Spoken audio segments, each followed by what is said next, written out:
Game's perplexing. We didn't have a turnover in the second half. And we had some blocked shots that are like turnovers, but we didn't have a turnover in the second half.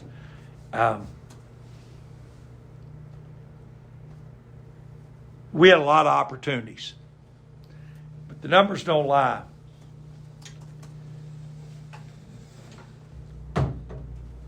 Challenge shots, we made 2 out of 17. Can't get those back. The NBA, they don't make challenge shots.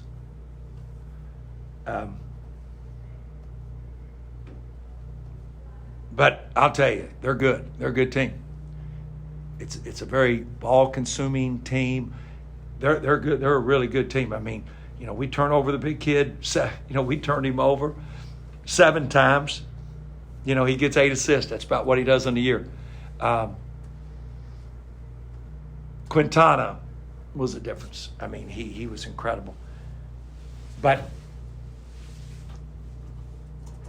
I've said since I've been a coach, offenses only provide you opportunities. They don't make shots for you. And we had great shots. And we got a pretty down team right now. I thought the first 3 quarters of that game, and that's 2 pretty good college basketball teams playing. We played basketball.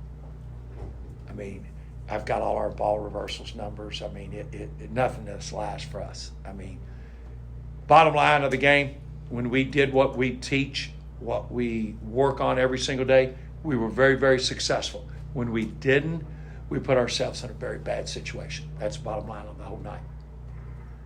Anybody got anything? Scotty, obviously they shot over 50% tonight. And Quintana was a huge reason for that. You see his 3-pointers. Is it something they were doing offensively or other way around? Well, a vast majority of their threes were inside out, and that's because you're in there on Scott. He draws double teams. You have to get it out of his hands, and he hit a hot shooter. Were our closeouts good enough? Did we make him bounce it? The film will tell. What we'll evaluate in this film, Andrew, is how many did he shoot off the catch or off of taking a bounce. And these numbers will be drastically different. And then we'll use that as a teaching point. You mentioned the guys are down. What do you tell them after a game like this? Well, we talked about him going home, who was leaving at night, about being very, very careful. They're not happy. And we'll come back Sunday. And believe me, Sunday, Monday, and Tuesday will be incredible work days for this team. And then we'll head to Bradley for that game. And then it's ASUN play. These are very, very important practices for us. We've obviously got a very short roster. I've never had a player in my coaching career have mono. We've got 2 with mono in 3 weeks. Nick Thielen pulls his groin in bad shape in warm-ups. Baylor, a severe case of turf toe in practice. I mean, it does wear on you. And we were just at a point of a very solid rotation. I think what this game does to me, it just tells me how amazing we were Saturday. I mean, it wasn't just because the ball went in.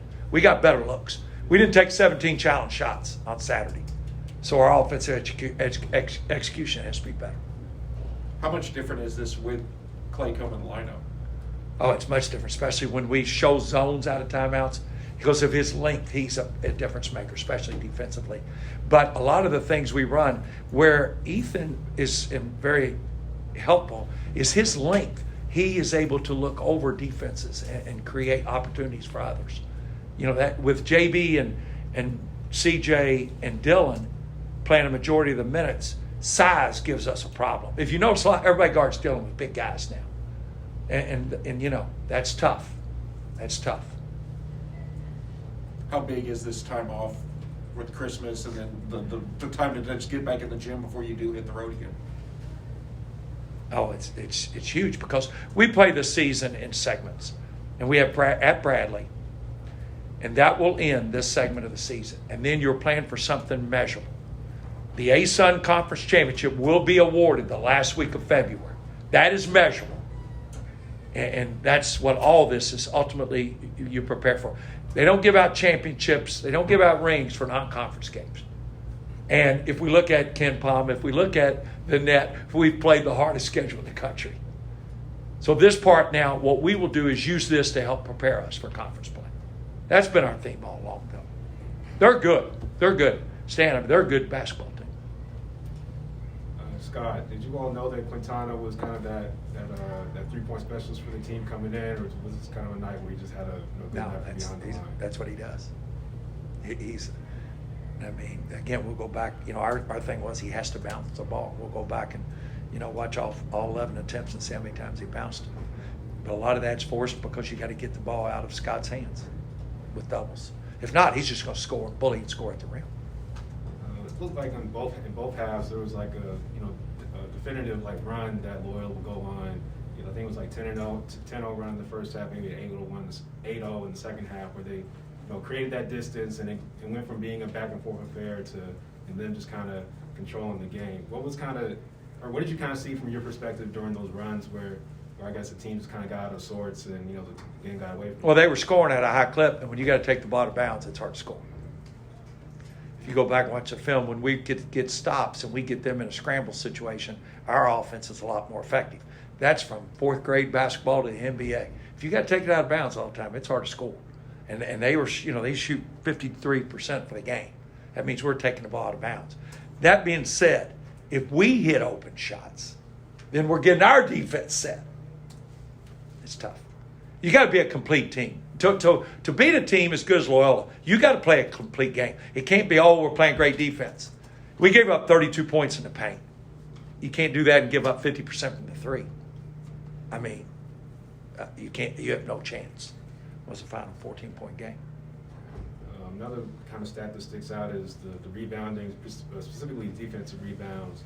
How difficult is it just trying to find yourself against a team that was so effective tonight, just kind of limiting you all to one shot and getting back up the court? We got 14 more shots than they did, Jonathan. So I don't think that was a factor. We had 65 shots. They had 51. Right? That is more than the other, yeah. Yeah. I like our chances. If we get 14 more shots than our opponent, I like our chances a lot. We missed a lot of great opportunities. Again, offenses provide opportunities. They don't make shots for you. All right. I mean, that's the biggest stat that jumps out to me. We had 14 more shots than they did. They shot 14 free throws. We shot 6.